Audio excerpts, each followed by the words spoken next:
Good evening, aspirants. Welcome to Aspirant Dream Civil Services.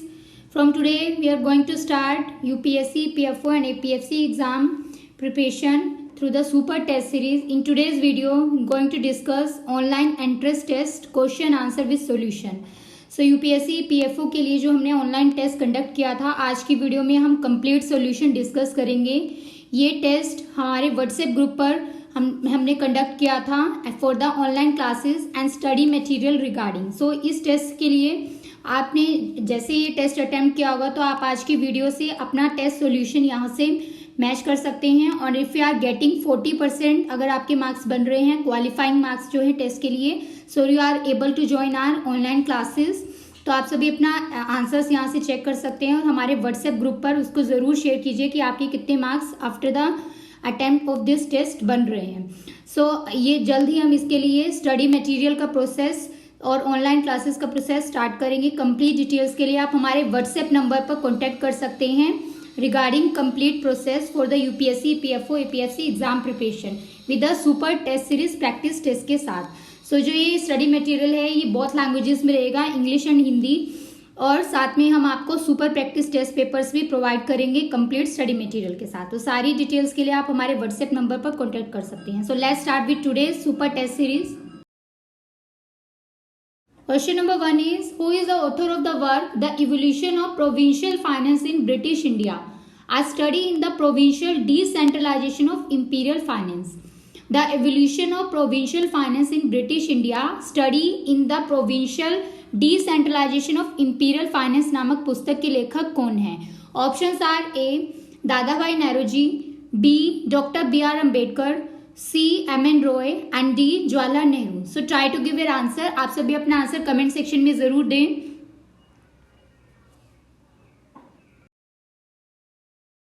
So answer is option B doctor B R Ambedkar.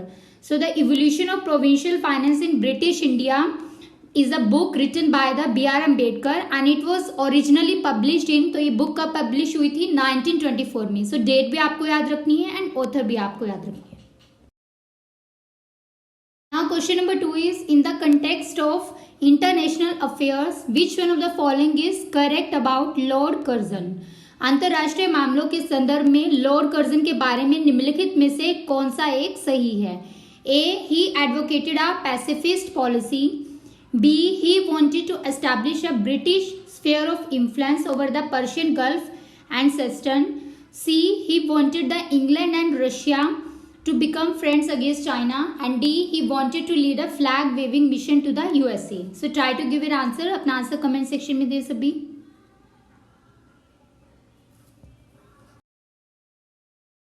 Answer is B option. He wanted to establish a British sphere of influence over the Persian Gulf and Ceston. So Lord Curzon ने Persian gulf के लिए एक special attention show किया था and he also encourage the British India trade जो था Persia के साथ ज्यादा से ज्यादा बढ़े, तो इसके लिए भी इन्होंने एनकरेज किया था. Question number 3 is which one of the following is correct about Assam in British India? British Bharat में असम के बारे में निम्नलिखित में से कौन सा सही है? A. It was a part of Northeast Frontier Agency. B. It was made a province in 1865. C. It was separated from Bengal in 1874 along with Sylhet, made into a chief commissioner province. D. It was a princely state ruled by Ahom kings. So try to give your answer. अपना answer mention कीजिए comment section में. So correct answer is option C.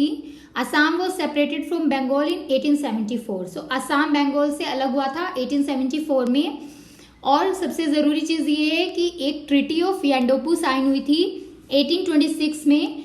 तो इसमें क्या हुआ था कि जो असम है 1824 में उसको ऑक्यूपाई कर लिया था ब्रिटिश फोर्सेस ने. After that first Anglo Burmese war हुआ था 24 फरवरी 1826 में, जिसमें कि ब्रिटेन ने बर्मा को जीत लिया था अंडर दिस ट्रीटी. और 1826 से 1832 के बीच में Assam was made the part of Bengal under the Bengal presidency के अंडर असम जो है वो बंगाल का पार्ट बन गया था.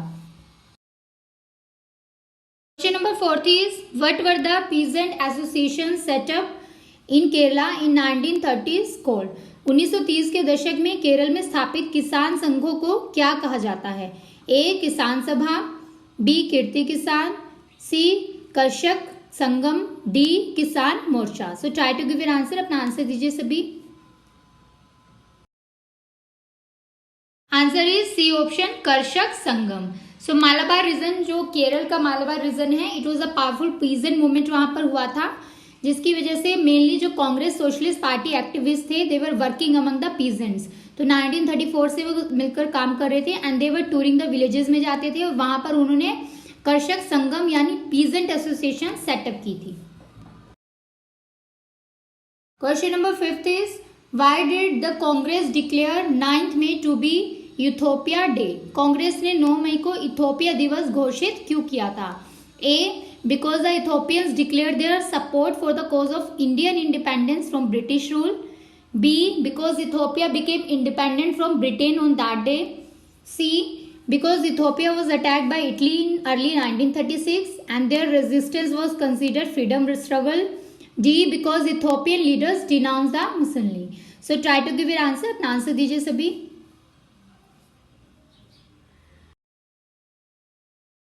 आंसर इज सी ऑप्शन, क्योंकि Ethiopia was attack by the Italy ने अटैक किया था 1936 में and their resistance was considered as a freedom struggle. So इसके प्रतिरोध को स्वतंत्रता संग्राम माना गया था। इथोपिया ने जब 1936 की शुरुआत में इटली पर हमला किया था।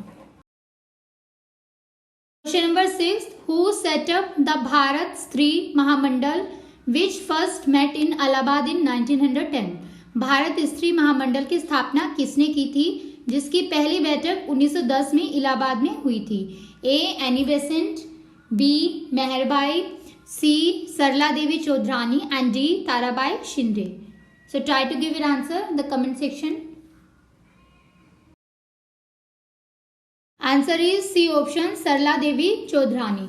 सो भारत स्त्री महामंडल एक वुमेन ऑर्गेनाइजेशन थी भारत की, जो सरला देवी चौधरानी ने इलाहाबाद में 1910 में फाउंड की थी and it was one of the primary goal of the organisation. तो इसका मेन गोल क्या था कि फीमेल एजुकेशन को प्रमोट करना है। Question number 7, which one of the following is not a feature of non cooperation movement? निम्नलिखित में से कौन सा असहयोग आंदोलन की विशेषता नहीं है? A, economic boycott was intense and successful. B, middle class participated in very large number in the movement. C, it was marked by uneven geographical spread and geographical regional variations. D, along with the non-cooperation, other Gandhian social reform movement like anti-liquor campaign achieved some success. So try to give your answer. अपना answer comment section में देना है। Not a feature of non-cooperation movement. Answer is B option. तो इसमें B option incorrect है।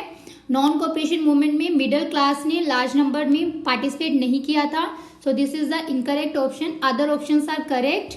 जो non cooperation movement है, this was launch by the Mahatma Gandhi on 1 अगस्त 1920 में लॉन्च किया गया था and it was the first mass movement which was organise पूरे नेशन वाइड में, जिसको इंडिया लेवल पर ऑर्गेनाइज किया था इंडिया की स्ट्रगल फॉर द फ्रीडम के लिए। So this is the right answer is B option, which is not the feature of non cooperation movement. Question number 8 is which one of the following publications started by Khan Abdul Ghaffar Khan in 1928? निम्नलिखित में से कौन सा प्रकाशन 1928 में खान अब्दुल गफ्फार खान द्वारा शुरू किया गया था? Options are Pakhtun, B Khudai Khidmatgar, C young India and D India awaken. So try to give your answer in the comment section. Very important question. Answer is A option Pakhtun. So Khan Abdul Ghaffar Khan जो है, उन्होंने ये एक नॉन वायलेंट रिवोल्यूशनरी क्लैन बनाया था, जिसको खुदाई खिदमतकार यानी रेड शर्ट्स भी बोला जाता है and which was also played a active role play किया था। यंग इंडिया एक वीकली पेपर है जो इंग्लिश में पब्लिश किया गया था बाय द मोहनदास करमचंद गांधी जी के द्वारा 1919 से 1931 में। तो ये भी पूछा जाता है। Question number 9 is who among the following was the founder of Arya Mahila Samaj in early 1880s? निम्नलिखित में से कौन 1880 के दशक की शुरुआत में आर्य महिला समाज के संस्थापक थी? A Swami Dayanand Saraswati, B Swami Vivekananda, C Pandita Ramabai and D Ramabai Ranade. So try to give an answer. अपना आंसर दीजिए कमेंट सेक्शन में। Answer is C option, Pandita Ramabai. So Arya Mahila Samaj जो है इट वॉज फाउंडेड ऑन 30 नवंबर 1882 को ये फाउंड किया गया था बाय पंडिता रामाबाई के द्वारा। और इसका मेन एम जो था वो था एम्पावर करना है और एजुकेट करना है हर एक वुमेन को to live a dignified life. Question number 10th is, who among the following is considered to be the first Indian to go to jail in performance of his duty as a journalist? निम्नलिखित में से किसे एक पत्रकार के रूप में अपना कर्तव्य निभाने के लिए जेल जाने वाला पहला भारतीय माना जाता है? A Mahatma Gandhi ji, B Rabindranath Tagore, C Lokmanya Tilak, D Surendranath Banerjee. So try to give your answer. अपना आंसर दीजिए कमेंट सेक्शन में। Answer is D option, Surendranath Banerjee. So Surendranath Banerjee was the founding father of national movement और ये फर्स्ट इंडियन थे जो jail गए थे for the performance of his duty as a journalist. Question number 11 is, which social reformer autobiography entitled Looking Back describe his experience in setting up the school for women in Pune in 1890s? Looking back नामक किस समाज सुधारक की आत्मकथा में 1890 के दशक में पूना में महिलाओं के लिए स्कूल स्थापित करने के उनके अनुभवों का वर्णन है? A Dhondo Keshav Karve, B K T Telang, C Jyotirao Phule and D doctor B R Ambedkar. So try to give your answer in the comment section. Answer है A option, Keshav Karve. So Keshav Karve was also known as a Maharshi Karve भी इनको बोलते थे और ये एक सोशल रिफॉर्मर थे और इन्होंने वुमेन वेलफेयर के लिए वर्क किया था and he also advocated the widow remarriage के लिए भी इन्होंने एडवोकेट किया था एंड ही वो हिमसेल्फ मैरिड अ विडो। तो इनकी जो बुक्स थी उसमें इन्होंने अपने एक्सपीरियंस को डिस्क्राइब किया था for setting up the school for the women in Poona in 1890s। Question number 12 is, who was the first Director General of Archaeological Survey of India? भारतीय पुरातत्व सर्वेक्षण के प्रथम महानिदेशक कौन थे? A John Marsh, B Alexander Cunningham, C Mortimer Wheeler and D Francis Buchanan. So try to give your answer. Comment section में अपना आंसर दीजिए। आंसर है B option, Alexander Cunningham. So sir Alexander Cunningham first director general थे archaeological survey of India के। Question number 13, which of the following work was not contributed by the famous social reformer Begum Rokeya? So निम्नलिखित में से किस कार्य में प्रसिद्ध समाज सुधारक बेगम रोकिया का योगदान नहीं था? A Ardhangini, B Griha, C mother India and D Sultana stream. So try to give your answer. अपना आंसर दीजिए कमेंट सेक्शन में। आंसर है C option, mother India. So Begum Rokeya जो है she was regarded as a pioneer of women liberation in South Asia में और she was also the feminist of Bengal की feminist थी। इन्होंने मैन और वुमेन को इक्वली ट्रीट किया जाए इसके लिए वर्क किया था and she was also noting that कि जो एजुकेशन है वुमेन के लिए वो कम है और इसके लिए इंफीरियर इकोनॉमिक पोजीशन वुमेन की रिस्पॉन्सिबल है। तो इसको खत्म करने के लिए और इसके लिए इक्वली रैशनल बींग्स बनना चाहिए for the women and the man education इन्होंने वर्क किया था।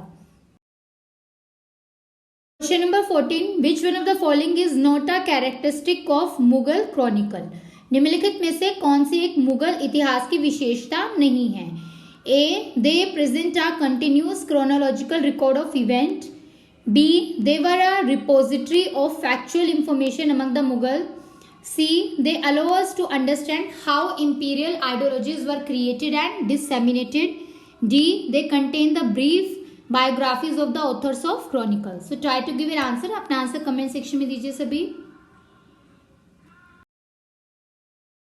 Answer is D option, they contain brief biography of author of chronicles. So ये इनकरेक्ट है। यहाँ पर मुगल क्रॉनिकल्स के फीचर्स दिए गए हैं, क्या क्या कैरेक्टरिस्टिक फीचर्स थे।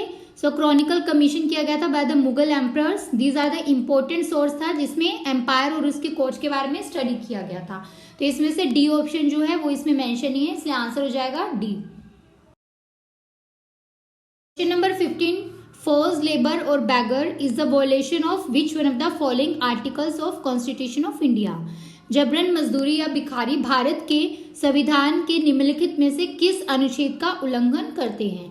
ए article 16, B article 17, C article 19 and D article 23. So try to give your answer in the comment section. Answer है डी ऑप्शन आर्टिकल 23. सो बैगर जो है वो प्रोहिबिटेड किया गया है आर्टिकल 23 के अंदर, और आर्टिकल 23 में जो डेफिनेशन है वो ये है, trafficking in the human beings and beggar and other similar form of force labour are prohibited. तो इन सभी फॉर्म्स को आर्टिकल 23 में प्रोहिबिट किया गया है, रोक लगाया गया है. Question number 16, which one of the following is not a constitutional body. So निम्नलिखित में से कौन सा संवैधानिक निकाय नहीं है? तो पॉलिटी के इंपॉर्टेंट क्वेश्चंस हैं, यहाँ से बहुत क्वेश्चंस आपको एग्जाम में मिलेंगे. So A option is the election commission of India, B finance commission, C official language commission, D national commission for women. So try to give your answer in the comment section. Answer है D option, national commission for women is a non constitutional body. So जो constitutional bodies हैं जो constitution of India के अंदर mention की गई हैं as an independent और जो ज्यादा पावरफुल है उनको कॉन्स्टिट्यूशनल बॉडीज कहते हैं, जैसे कि election commission of India, union public service commission, state public service commission, national commission for SC and ST. Question number 17, which one of the following is not a feature of monopolistic competition. निम्नलिखित में से कौन सा एक अधिकार प्रतियोगिता की विशेषता नहीं है? A large number of buyers and sellers in the market, B differentiated product constitute the market, C product in the market is homogeneous, D selling cost are used for sale promotion. So try to give your answer in the comment section. Answer है C option, product in the market is homogeneous. So इसमें से monopolistic competition के सभी features हैं. Product जो homogeneous होता है market में, ये मोनोपोलिस्टिक का फीचर नहीं है. जो मोनोपोलिस्टिक कंपटीशन होता है इसमें लार्ज नंबर ऑफ बायर्स और सेलर्स होते हैं किसी भी मार्केट के अंदर, और जो प्रोडक्ट्स होते हैं फर्म्स के वो सिमिलर होते हैं, बट ब्रांड नेम इसमें डिफरेंट होते हैं एज पर द शेप और quality of the product. Question number 18, social cost is higher than economic cost because. सामाजिक लागत आर्थिक लागत से अधिक है क्योंकि A society is bigger than economy, B society include polity while economy does not include it, C cost borne by the bystanders is positive, D society include both consumers and producers. So try to give your answer in the comment section. Answer है C option, cost borne by the bystanders is positive. So इसमें जो social cost होती है वो total cost होती है society की, और इसमें जो प्राइवेट कॉस्ट है प्लस एक्सटर्नल कॉस्ट वो इंक्लूडेड होती है. जो इकोनॉमिक कॉस्ट होती है वो जो भी लॉसेज होते हैं, नुकसान होता है किसी भी गुड्स के ऊपर, उसको कॉम्बिनेशन होता है and that have a value attach to them by any individual. तो इसके लिए जो सोशल कॉस्ट है higher than the economic cost इसलिए होती है बिकॉज जो इसके अंदर कॉस्ट है it was borne by the bystanders is positive. Question number 19 cess on coal at ₹100 per ton is a type of. कोयले पर उपकर ₹100 प्रति टन एक प्रकार है किसका? A carbon tax, B carbon subsidy, C carbon incentive for technology, D carbon incentive for selling the carbon permit. So try to give your answer in the comment section. Answer है A option, carbon tax. So carbon tax क्या होता है? जो tax हम Levitt करते हैं firms के ऊपर और वो प्रोड्यूस करता है कार्बन डाइऑक्साइड, जो फर्म्स उसके ऊपर ये टैक्स लगाया जाता है through their operations, and it is also an incentive to reduce the economy, जिसमें हाई कार्बन फ्यूल्स का यूसेज होता है उसको रिड्यूस करने के लिए, कम करने के लिए टैक्स लगाया जाता है, और इससे इन्वायरमेंटल की प्रोटेक्शन भी की जाती है. सो कार्बन टैक्स जो होता है it is levied on the carbon dioxide emission पर ये टैक्स लगता है. Question number 20, core inflation is different from headline inflation because the former is A. Ignore article of volatile nature in the price index, B. Considers the articles of volatile nature in the price index, C. Is not based on commodity price index, and D. Consider only core item of consumption in the price index. So correct answer है A option. सो इसमें जो core inflation होता है उसमें article of volatile nature price index में include नहीं होते हैं। जो कोर इन्फ्लेशन होता है इट एक्सक्लूड द जो हाईली वॉलेटाइल जैसे कि फूड और फ्यूल कंपोनेंट्स हैं उसको इंक्लूड नहीं किया जाता है। Question number 21, who among the following is the author of book choice of techniques. Choice of technique नामक पुस्तक के लेखक कौन है?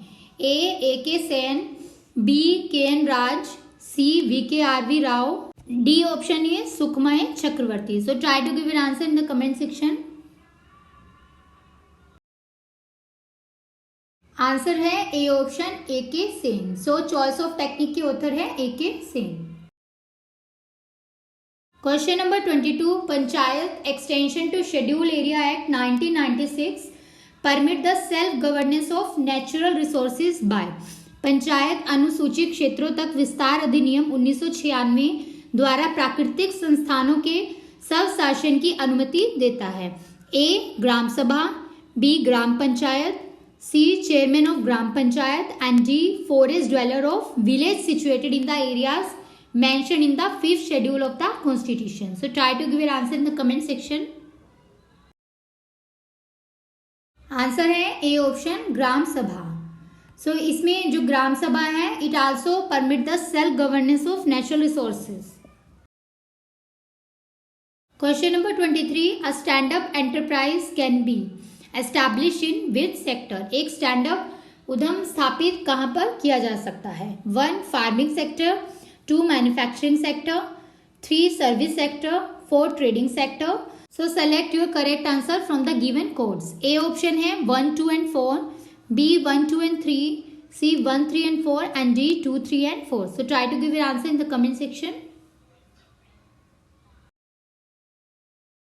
आंसर है D option 2, 3 and 4 manufacturing, service and trading sector. So stand up India scheme में bank loans को facilitate किया गया था ₹10 लाख से 1 करोड़ रुपीज तक। एटलीस्ट इसमें एक शेड्यूल कास्ट और शेड्यूल ट्राइब बोरोवर होना चाहिए और एक वुमेन बोरोवर भी पर बैंक पर ब्रांच सेटअप होना चाहिए फॉर द ग्रीनफील्ड एंटरप्राइज के लिए। सो जो ये एंटरप्राइज होती हैं ये कौन कौन से सेक्टर्स के लिए होती है? मैन्युफैक्चरिंग, सर्विस और ट्रेडिंग सेक्टर के लिए। Question number 24, Stand Up India program envisages each bank branch to give loan between ₹10 lakh to ₹100 lakh. 1 to at least 1 SC or ST borrower, 2 to at least 1 woman borrower, 3 to at least 1 rural unemployed youth borrower. So इसमें से correct answer आपको select करना है। Options are A 1 only, B 2 and 3 only, C 1 and 3 only and D 1 and 2 only. So try to give your answer in the comment section. Answer is D option 1 and 2 only. So stand up India scheme का अभी objective हमने discuss किया है। इसमें bank loan दिया जाएगा 10 लाख से 1 करोड़ के लिए। एटलीस्ट एक शेड्यूल कास्ट, एक शेड्यूल ट्राइब बोरोवर होना चाहिए और 1 वुमेन बोरोवर पर ब्रांच सेटअप करने के लिए किसी भी ग्रीनफील्ड प्रोजेक्ट को नेसेसरी है। Question number 25, in case of gold revenue is recognised in the accounting period in which gold is A delivered, B sold, C mined and D identified to be mined. सोने के मामले में आगम की पहचान उस लेखा अवधि में की जाती है जिसमें सोना वितरित है या बिक गया है, C खनन या फिर खनन करने के लिए पहचाना गया है। So try to give an answer in the comment section. Answer is C option mind. So जब गोल्ड माइनिंग रेवेन्यू होता है इस केस में it is recognised in the accounting period यानी 1 ईयर के लिए इसको किया जाता है रिकॉग्नाइज जिसमें गोल्ड की माइनिंग की जाती है and it was not in the period जब उसको सोल्ड किया जाता है उसमें इसको अकाउंट नहीं किया जाता है।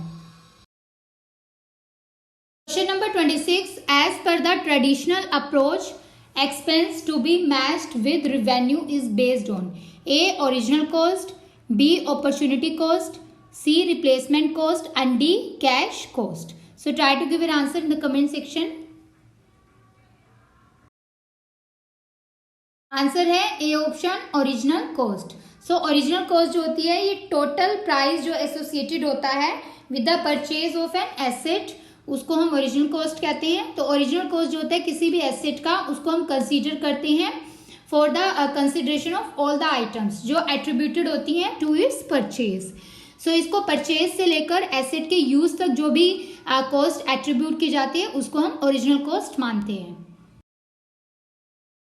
Question number 27, preliminary expenses are the examples of A capital expenditure, B capital gain, C deferred revenue expenditure and D revenue expenditure or expense. So try to give your answer in the comment section. Answer है C option, deferred revenue expenditure. So deferred revenue expenditure वो expenditure वो खर्चा होता है जो किसी भी current accounting period में खर्च किया जाता है, इंकर्ड किया जाता है, पर इसके जो बेनिफिट्स होते हैं these are incurred on the future accounting period के लिए उसको हम इंकर्ड करते हैं।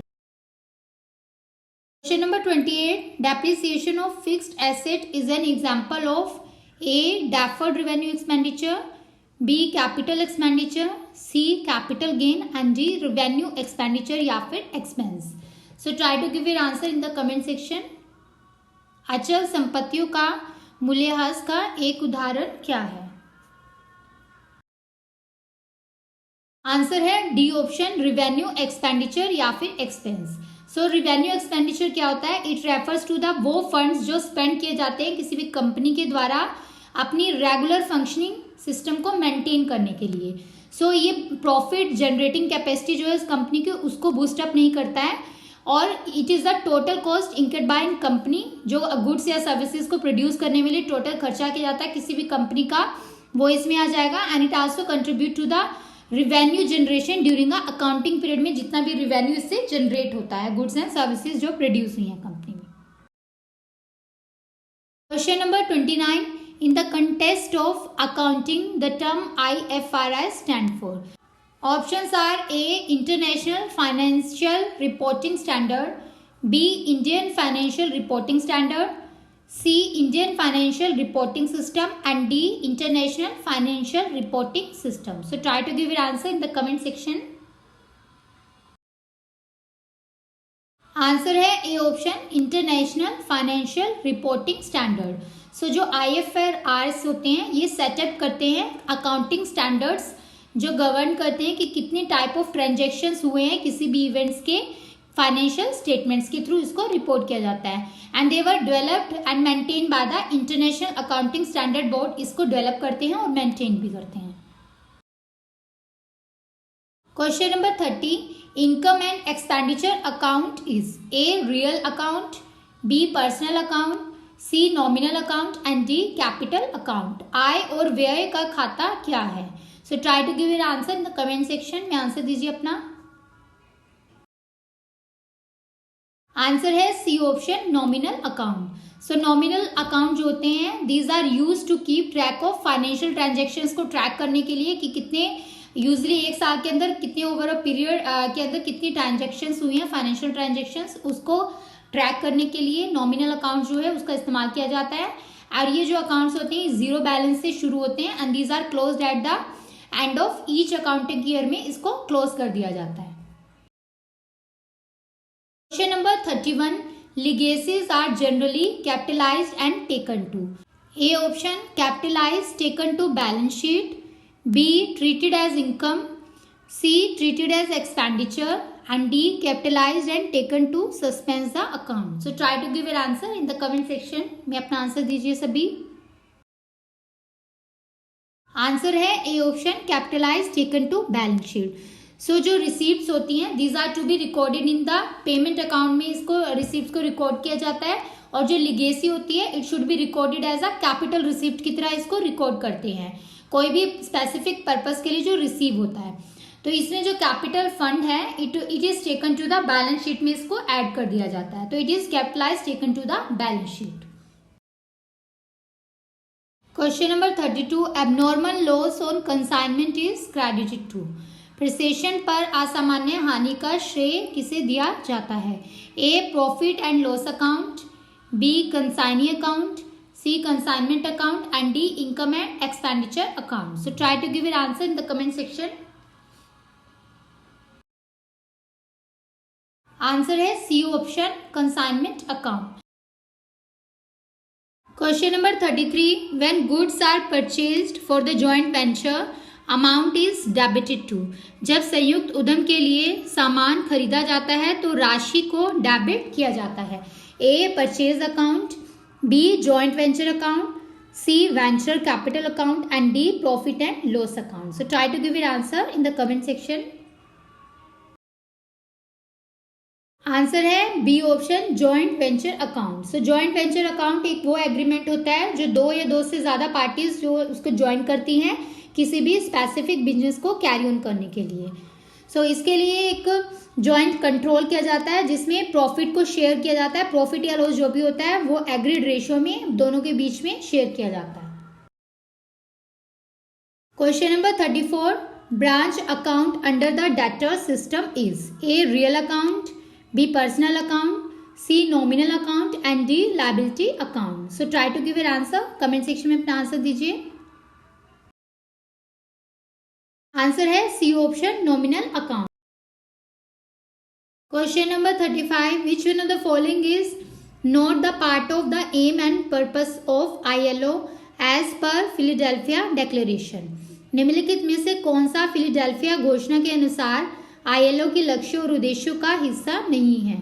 ए labour is not a commodity, B freedom of expression and of association essential to sustain progress, C poverty anywhere constitute danger to prosperity everywhere, D war against want require to be carried on with unrelenting vigor within each nation।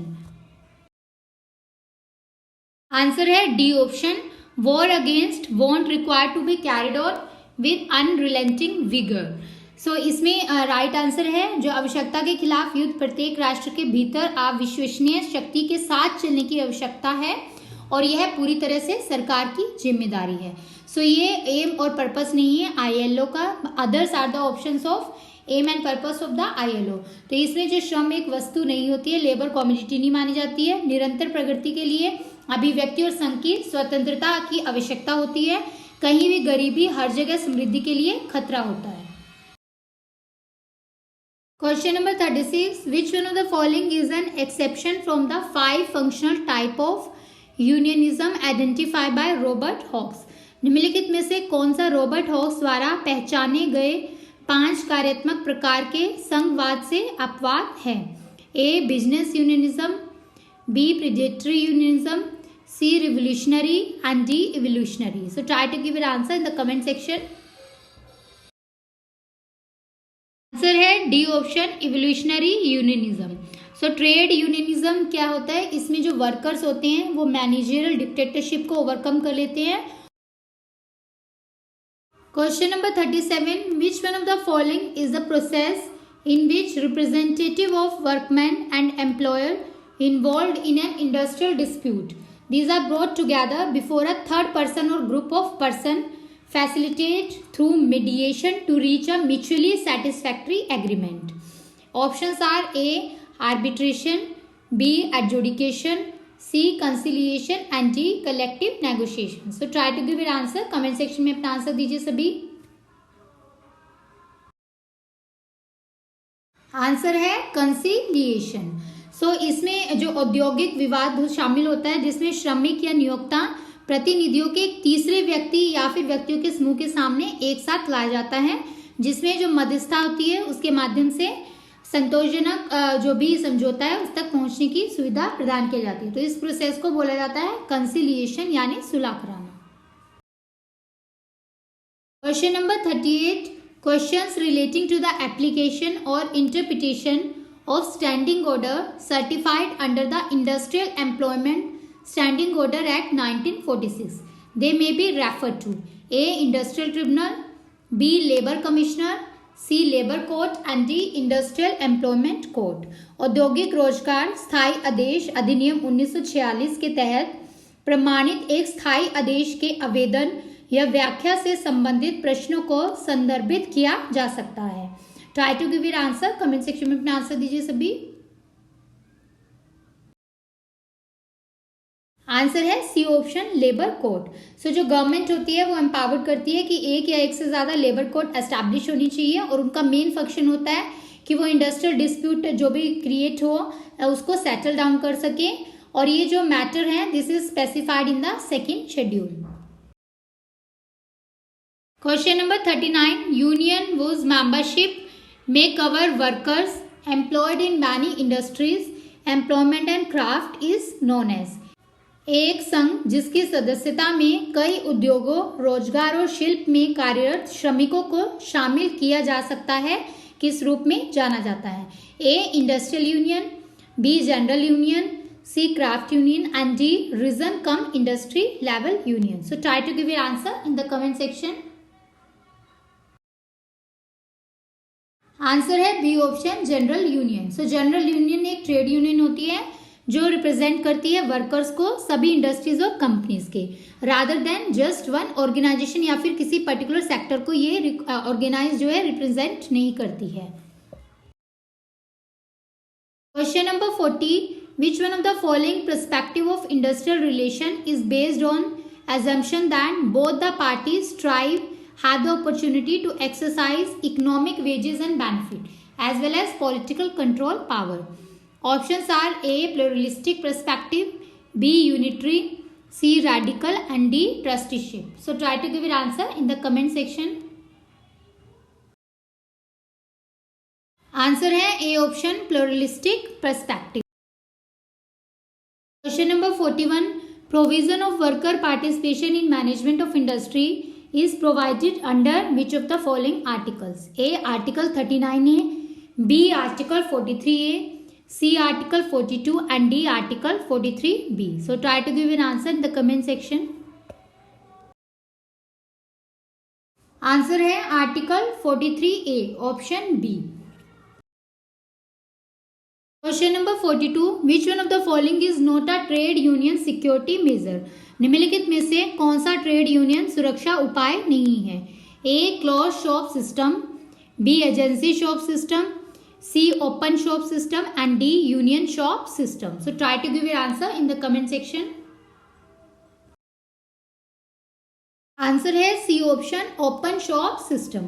So open shop का मतलब होता है कोई भी factory, office या फिर other business establishment जिसमें जो एक यूनियन होती है, it is chosen by the majority of employees, जिसको चूज करते हैं, act as a representative of all employees for making any agreement with the employer.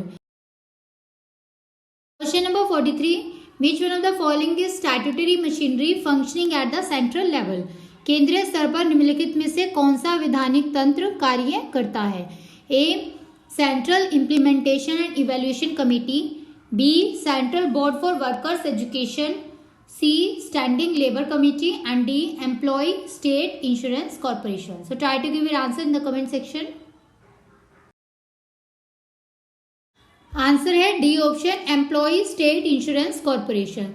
So employ state insurance corporation ministry of labour and employment government of India के under आती है और इसके साथ में एम्प्लॉय प्रोविडेंट फंड ऑर्गेनाइजेशन भी come under this same ministry. So this question is very important.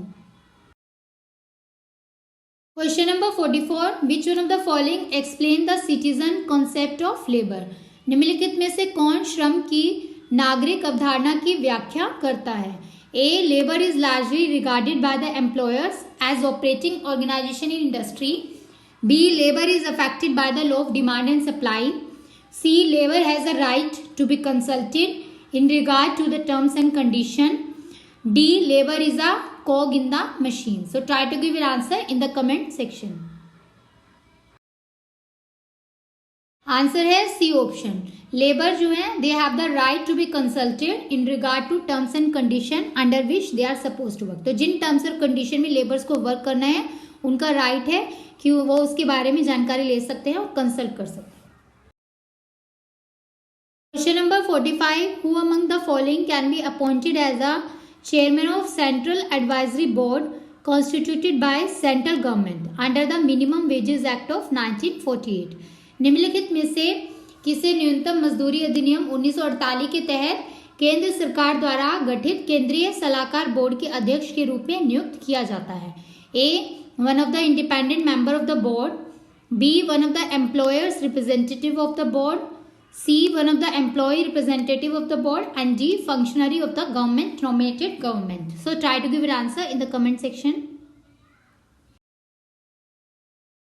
Answer है A option, one of the independent member of the board. So independent जो पर्सन होता है, he should not be exceeding 1/3 of its total number of the members, जिसमें से जो independent person है वो appoint किया जाता है chairman of the board of central government. Question number 46, which one of the following come under the state list under 7th schedule of constitution of India. Options are A, relief of disabled and unemployable, B, regulation of labor and safety in mine, C, regulation and control of manufacture, supply and distribution of salt, D, social security and social insurance. निम्नलिखित में से कौन सा भारत के संविधान की 7वीं अनुसूची के तहत राज्य सूची के अंतर्गत आता है? So try to give an answer, comment section में आंसर दीजिए. आंसर है A option, relief of disabled and unemployable. Question number 47, assumption that man is selfish and self-centered and always tries to achieve his own ends even at the cost of other. Explain which theory of labor welfare. यह धारणा कि मनुष्य स्वार्थी और आत्म केंद्रित है और हमेशा दूसरों की कीमत पर भी अपने लक्ष्य को प्राप्त करने की कोशिश करता है, श्रम कल्याण के किस सिद्धांत की व्याख्या करता है? A, placating theory, B, police theory, C, religious theory, and D, philanthropic theory. So try to give your answer. Comment section में आंसर दीजिए सभी. आंसर है B option, police theory. So police theory एक न्यू पर्सपेक्टिव है from the criminology in perspective, ऐसे in the honour of Israel Drapkin 1976 by the Simha F Landau and the Leslie Sebba. So theoretical concept जो हैं ये deal करते हैं इसमें large police organization के साथ, and these are developed to provide better understanding provide करते हैं सोशल मैकेनिज्म के under. Question number 48, doctor Aykroyd formula is associated with the determination of which of the following? A, fair wage, B, minimum wage, C, living wage, and D, real wage. So try to give your answer in the comment section.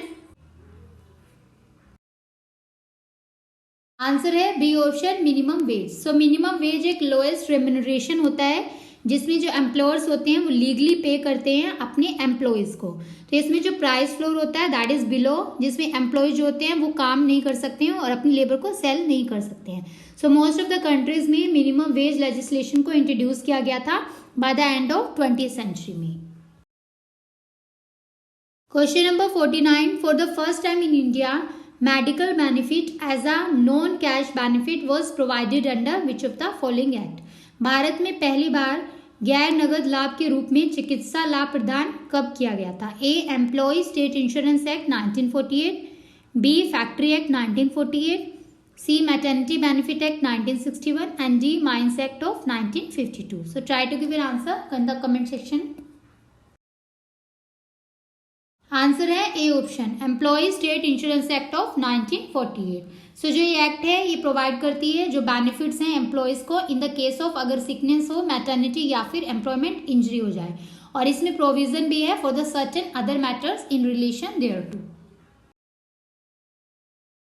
Question number 50, which one of the following is the correct set of contingency identified by William Beveridge in his comprehensive social security scheme?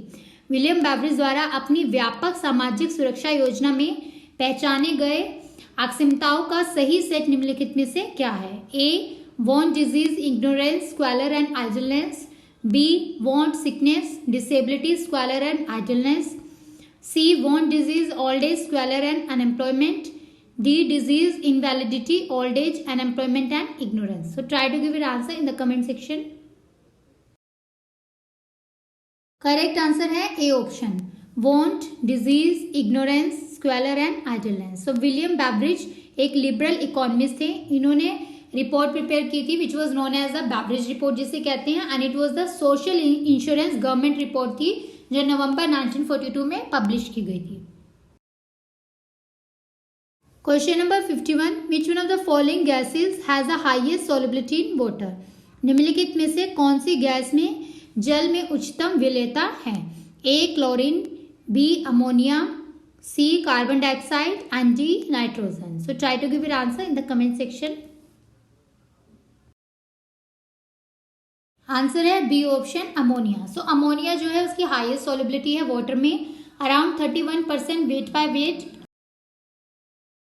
Question number 52. Bleaching powder contains A. Nitrogen, B. iodine, C. chlorine, and D. bromine. So try to give your answer in the comment section.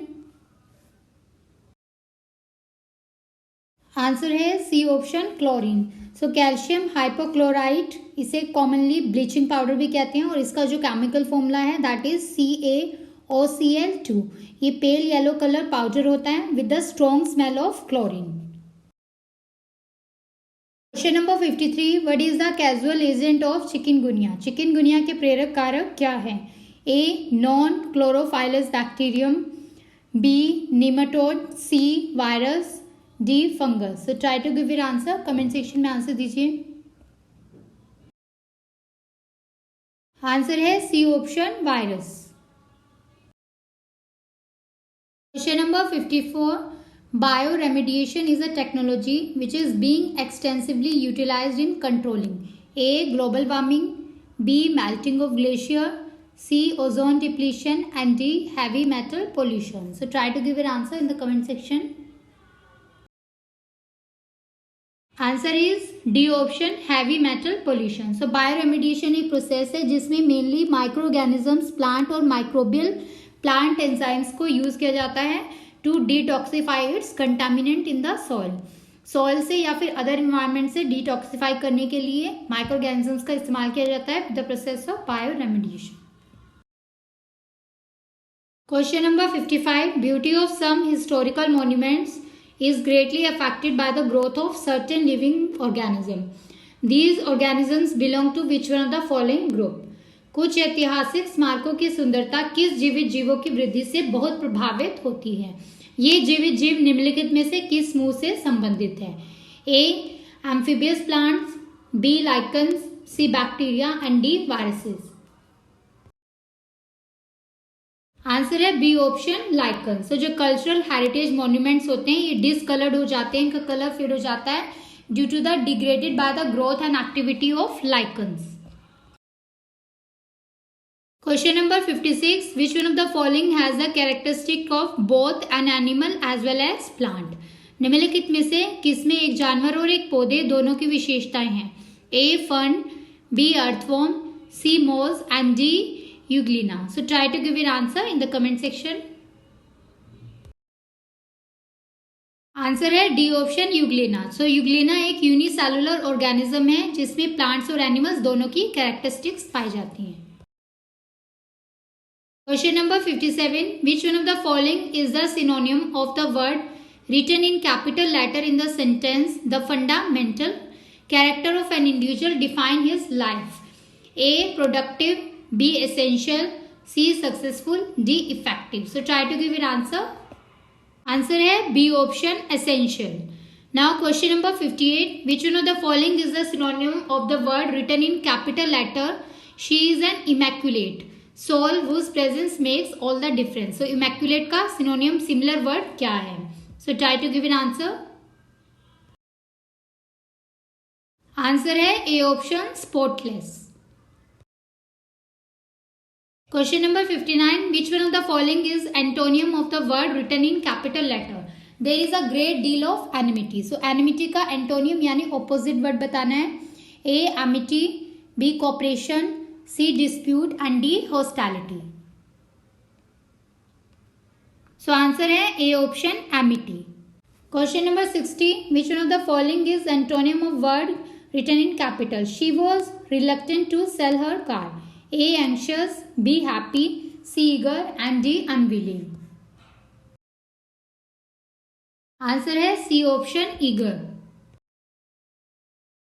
Question number 61. Which one of the following is the antonym of the word cannot comply with the queer regulation of your land? So queer का antonym बताना है. A. strange, B. everyday, C. nimble, and D. customary.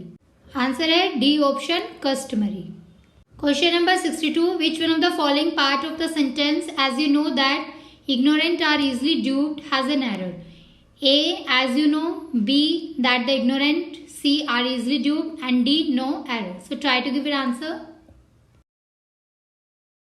Answer है option B. Option B incorrect है. That the ignorant, इसमें that conjunction incorrect है. That conjunction ही use होगा. So answer हो जाएगा B option, ignorant. Question number 63. Which one of the following part of sentence after a lot of argument I brought him forward to my point of view has an error? A, after a lot of argument. B, I brought him forward. C, to my point of view. And D, no error. So try to give an answer. Answer है B option. I brought him forward. Wrong, यहाँ पर phrase use हुआ है. phrasal verb आना चाहिए brought him forward. So bring something forward means to propose a plan or idea for consideration. So sentence talk about making someone see the same point of view as one. तो इस context में जो phrasal verb है वो use होना चाहिए brought him around. Question number 65. Which one of the following words can be used as a substitute for phrase that which can not be taken by force? A, impossible. B, improbable. C, impeccable. And D, impregnable. So try to give your answer. Right answer है D option, impregnable. Question number 66. Which one of the following is appropriate question tag in this sentence? Anyone can make mistake. A, isn't it. B, shall they. C, can't they. And D, is it. Right answer है C option, can't they. Question number 67. Which one of the following phrasal verb may be used in blank space in the sentence? We were happy in the beginning, but now all the troubles have dash appeared. A, come about. B, cropped up. C, come out. And D, rushed in. So try to give your answer. Right answer है B option, cropped up. Now come to question number 68. Which one of the following phrasal verb may be used in the blank space in the sentence? No one knows how it all dash happened. A, came across. B, came about. C, came into. And D, came forward.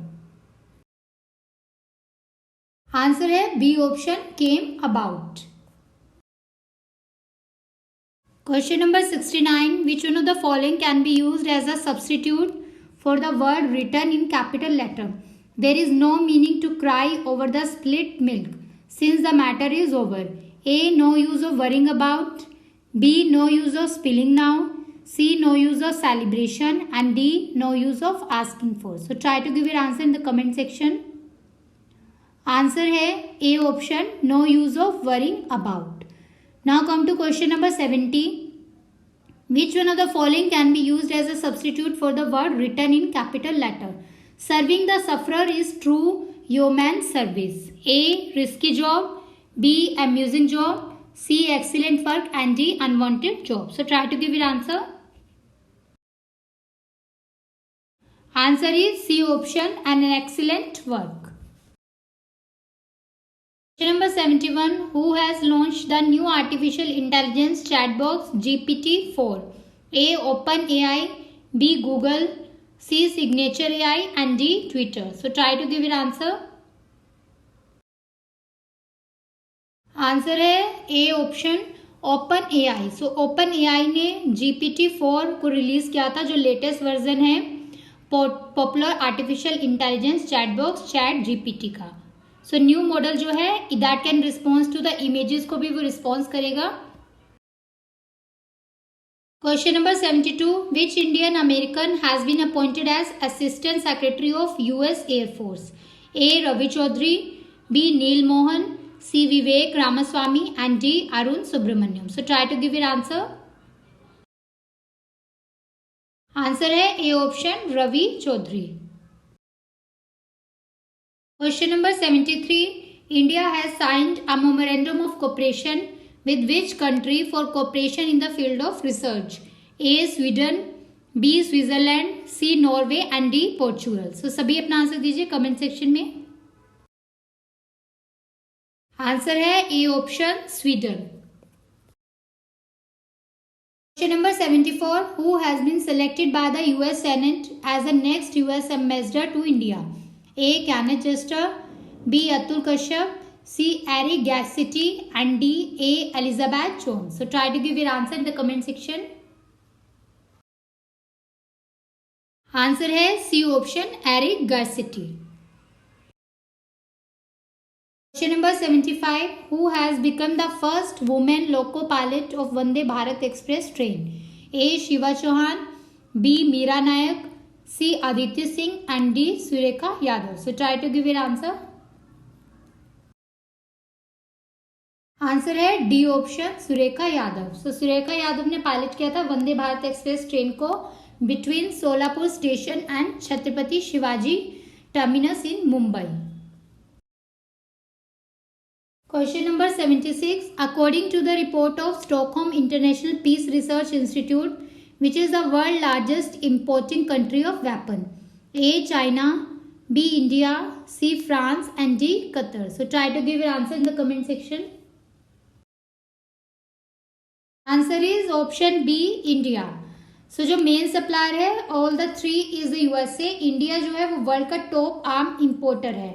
सो इसमें जो arm import है that is decline by 11% decline हुआ है 2013 से 17 और 18 से 22 के बीच में. Question number 77. Union home ministry announce 10% reservation for x Agniveer in which security force?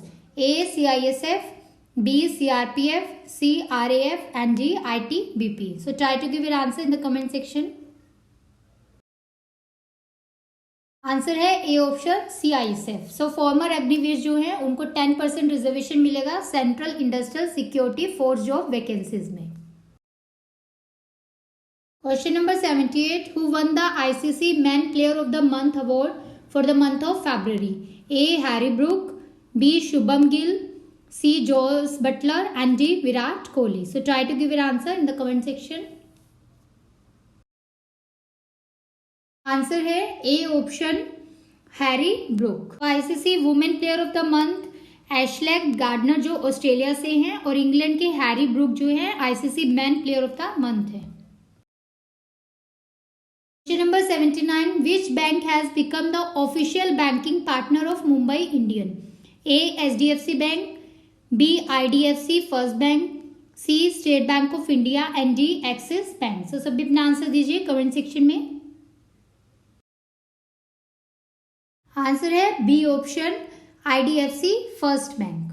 सो ये ऑफिशियल बैंकिंग पार्टनर बन गया for the Mumbai Indians IDFC first bank. Number 80.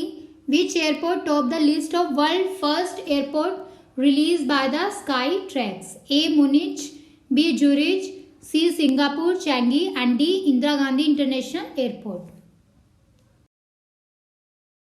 Answer है C option, Singapore Changi airport. So ये टॉप स्पॉट बन गया after the हिएटस of 2 years. Annual ranking में world का best airport announce किया गया है. World airport award held at passenger terminal expo in Amsterdam. Question number 81. Situation where the equilibrium level of real GDP falls short of potential GDP is known as? A. Recessionary gap, B. Inflationary gap, C. Demand side inflation, and D. Supply side inflation. So try to give your answer in the comment section. Answer है A option, recessionary gap. सो इसमें ये contradictory gap होता है जिसमें जब country की real GDP जो है वो कम होती है GDP at the full employment से. Question number 82. Excess of total expenditure of government over its total receives excluding borrowing is known as?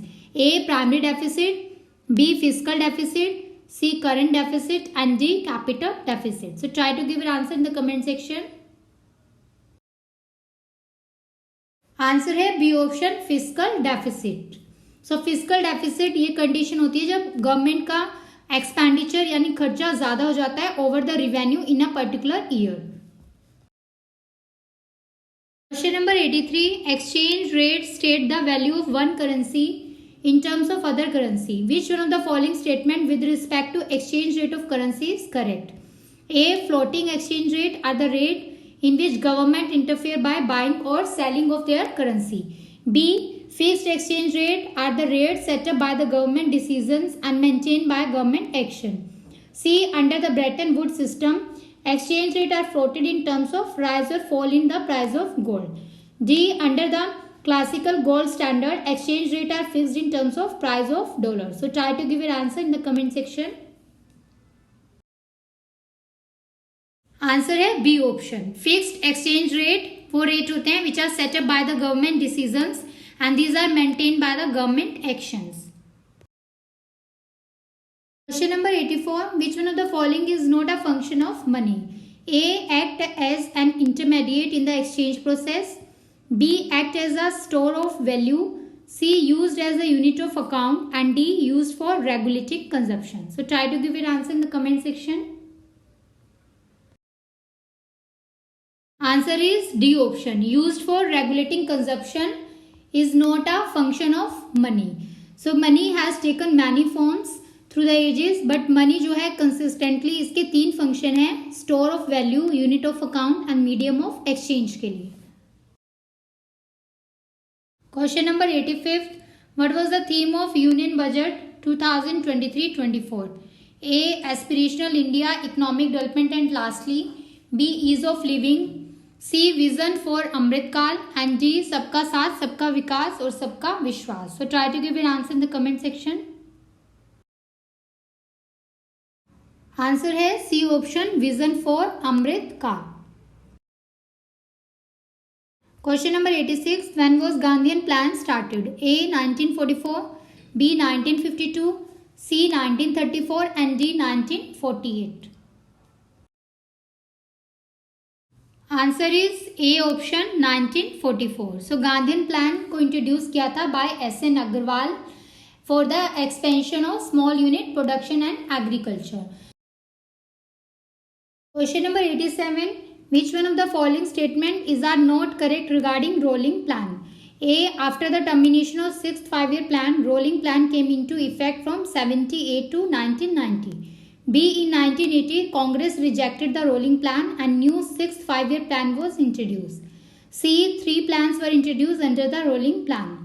D. Plan has several advantages as a target could be mandated and project allocation were variable to the country's economy. So try to give your answer in the comment section. Answer is A option. After the termination of 6th 5-year plan. So rolling plan जो है that was came into the effect from 1978 से 1980s में आया था. Question number 88. Which 5-year plan focused upon the target of growth with social justice and equality? A. 10th, B. 9th, C. 8th and D. 7th. Answer is B option, 9th 5-year plan, 1997 to 2002. So 9th 5-year plan came after 50 years of the Indian independence and Atal Bihari Vajpayee was the Prime Minister during the 9th plan. Question number 89. Which one of the following statement is not correct regarding N.K. Singh committee? A. Fiscal deficit should be reduced to 2.5% of GDP by 31st March. B. Revenue deficit should be reduced to 0.8% of GDP by 31st March 2023. C. Debt of the central government to 40% of GDP by 2024-25. D. None of the above. So try to give your answer in the comment section. Not correct बताना है.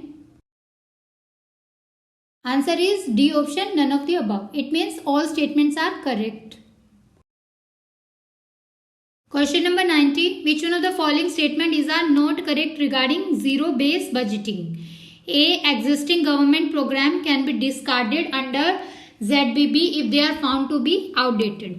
B. It is difficult to be applied to human development program as the outcome of such program is intangible in nature. C. It is an approach to planning and decision making which reverses the working process of traditional budgeting. D. It is a method of budgeting in which all expenses will be justified for each previous year. So try to give your answer in the comment section. Answer is D option. Zero based budgeting एक method है budgeting का जिसमें सभी expenses को justify किया जाता है for each previous year के बेसिस पर. Question number 91. Currency which either has a missing portion or is composed of more than 2 pieces is categorized as A. Sol note, B. Imperfect note, C. Detached note and D. Multi-ated note. So try to give an answer in the comment section. Answer है D option, मल्टीएटेड note. सो ये एक bank note होता है जिसमें एक portion जो है वो मिसिंग होता है, which is composed of more than 2 pieces. Question number 92, who appoint banking ombudsman? A, lead bank of state, B, governor of respective state, C, reserve bank of India, and D, president of India. So try to give your answer in the comment section. Answer is C option, Reserve Bank of India. Now question number 93, economist who for the first time scientifically determined national income in India? A, D.R. Gadgil, B, V.K.R.V. Rao, and C, Manmohan Singh, D, Y.V. Alag. So answer is B option, V.K.R.V. Rao. Question number 94, Durgapur steel plant was set up in the assistance of A, UK, B, USA, C, France, and D, Germany. So try to give your answer. Answer है A option, UK. So Durgapur steel plant जो है integrated steel plant of steel authority of India है, जो दुर्गापुर में है और eastern state of West Bengal के बीच में लोकेटेड है। तो इसको सेटअप किया गया था with the help of United Kingdom. Question number 95, the term stagflation refer to which of the following situation? A, growth has no relation with the change in price, B, rate of growth and prices both are decreasing, C, rate of growth is faster than the rate of price increase, D, rate of growth is slower than the rate of price increase. So try to give your answer. Answer is D option, rate of growth is slower than the rate of price increase.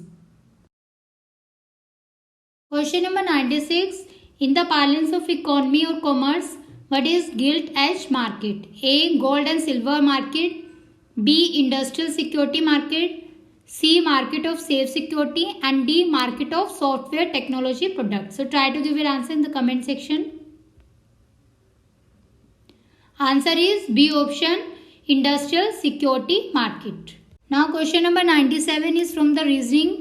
Kavita starts from her home to go towards her office. She moved 2 km, turned right and travel 800 meter to reach a temple on the way.